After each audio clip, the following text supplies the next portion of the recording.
or coverage you can count on. This is the KFOX 14 Morning News. It is 4:59. Good morning to you. I'm John Purvis. And I'm Kajal Dashi. It's Friday, April 28th. Let's take a look at our weather with meteorologist Brad Montgomery. He's out live at UTEP this morning for today's Flora Fest fundraiser. Brad?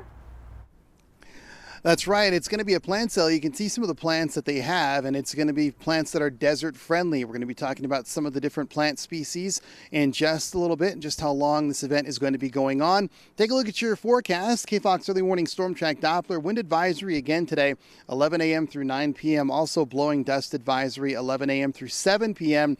85 degrees El Paso, windy, 10% chance of an afternoon shower.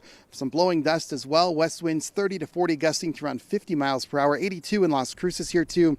Windy with some blowing dust, 10 p.m. chance of a shower. We're going to be talking much more about Flora Fest and again going through some of these plants that you can choose from over the weekend coming up. Candlelight. Beautiful, Brad. I know that you're in heaven there. Excited to hear about that event. It's 5 o'clock now as we check in this Friday. And so far, the good news is no reports of any accidents out there. Some overnight road work is still being cleared through the downtown area, the I-10 East this morning between downtown through Copia. So you do want to keep an eye out for that. I'll let you know as soon as that area clears. But traffic is narrowed down to one lane through that part where they are doing repairs. So just keep that in mind as you are getting ready to head out. But again, you can see pretty quiet out there so far today. Kajal and John? Starting today, you may notice more El Paso police officers patrolling local roads. KFOX 14 Morning News reporter Marcel Clark is live in West El Paso with the reason for the increased police presence. We finally made it to Friday, and many of you have some fun plans tonight, like grabbing a drink with a friend or family member. But you might want to get your ride situated first, and here's why. El Paso police are boosting patrols looking for one thing: drunken drivers. Their city says the search will be a combination of officers based all over the city. On the most recent holiday weekend, El Paso police arrested 3 DWI drivers at the same location at the same time, all driving different vehicles. And just keep in mind the city's No DUI program, which is partnered with Sun City Cab, and that offers free rides in case you need one. That number is on your screen. That's 212-7777. Live in West El Paso, Marcel Clark, the KFOX 14 Morning News. Tomorrow marks 100 days since President Donald Trump took office. And he's taken quite an aggressive approach in that time, just as he did on the campaign trail. After meeting with members of the NRA convention in Atlanta, he's expected to hit the campaign trail for Republican congressional candidate Karen Handel. The president is also expected to sign an executive order aimed at opening offshore drilling in places like the western Gulf of Mexico.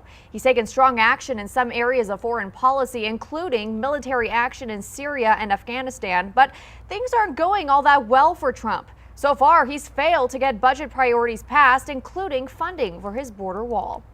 President Donald Trump isn't holding back when it comes to North Korea. In a late-night interview with Reuters, the president said the United States could absolutely have major conflict with the nation. Tensions in the Korean peninsula have escalated because of North Korea's continued ballistic and nuclear weapons tests. Secretary of State Rex Tillerson said China asked North Korea to stop its nuclear test or face sanctions. Today, President Trump will appear before the National Rifle Association. It's the first visit of its kind by U.S. president since 1983. North Korea's leader Kim Jong-un supervised a combined fire demonstration of the services of the Korean People's Army. That's according to a North Korean state news agency. The demonstration was reportedly to celebrate its 85th founding anniversary. Happening today, members of Congress are expected to vote on an emergency spending bill to keep the federal government running for another week. Funding ran out at 11:59 last night.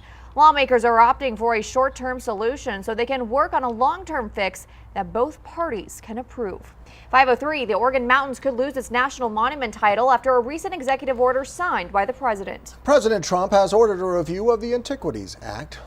His order puts national monuments that are more than 100,000 acres, like the Oregon Mountains Desert Peaks National Monument, up for review. Over the next 120 days, the White House will decide whether the monuments add scientific or historic value to our nation.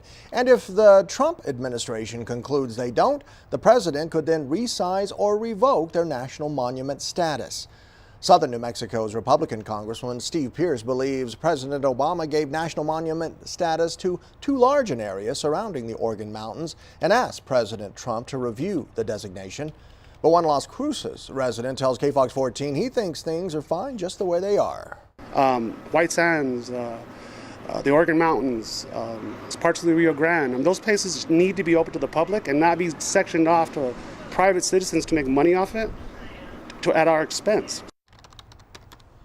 Right now, nearly 500,000 acres of land in and around the Oregon mountains are protected from development, but Congressman Pierce wants to preserve only the Oregons, about 60,000 acres, and not the surrounding area.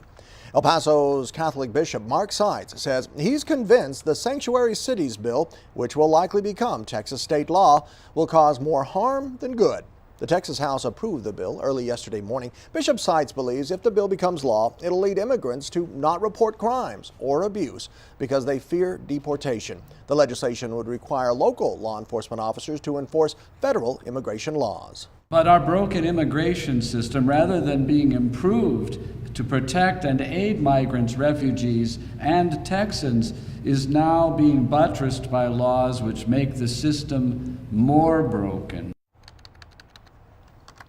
The bill goes back to the Texas Senate, where it's expected to win approval and be signed into law by Governor Greg Abbott.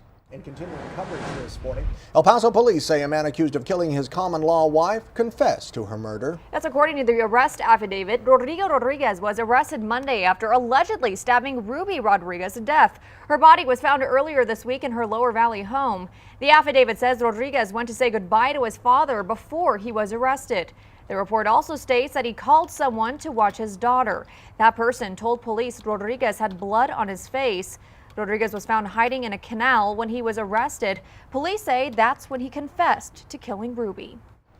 The families of the victims of a convicted killer in Arkansas are now speaking out. Kellyanne Biley shares the new controversy surrounding this prisoner's execution. Well, John, attorneys for death row inmate Kevin Williams filed multiple requests to stop the execution. They argued that Williams had a medical issue that would make his lethal injection painful. To no avail, however, Williams' death was carried out late last night, marking the 4th execution by Arkansas in the last 8 days. I would like to thank the Arkansas Department of Correction for their flawless carrying out of this matter. Families of the victims witnessed the death of Williams, while an attorney for Williams recalled accounts of his client's injection as horrifying and says he'll request a full investigation into the, quote, problematic execution.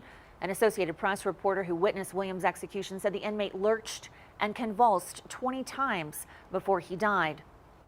Any amount of movement that he might have had was far less than any of his victims. A spokesman for the governor of Arkansas says the repeated movements were an involuntary muscular reaction to one of the drugs used.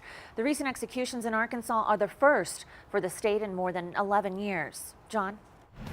A call from 2 international leaders moves President Trump to take a second look at NAFTA. We'll take a closer look at how his decision could affect the borderland, Texas and New Mexico.